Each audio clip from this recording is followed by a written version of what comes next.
Hello everyone, welcome back to learn 300 Japanese words in 30 days.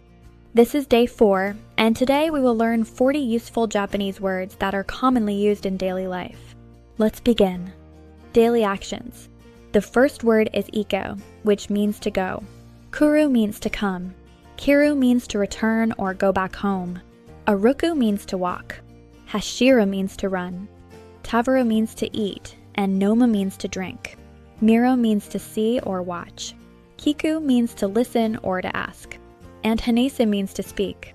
Time-related words. Hyo means today. Ashita means tomorrow. Kino means yesterday.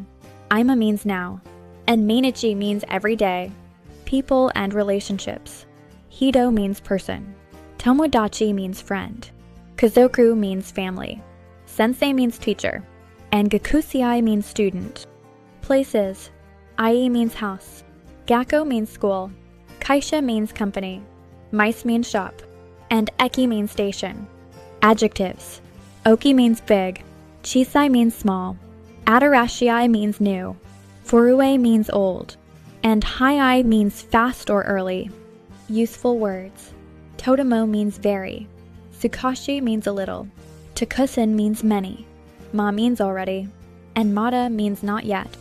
Questions and connectors. Nays means why. Doko means where. Itza means when. Sashite means and then. And demo means but. That's it for day 4. You have now learned 40 out of 300 Japanese words. Keep practicing every day, and I'll see you in day 5. Thank you for watching Japan Sparkles.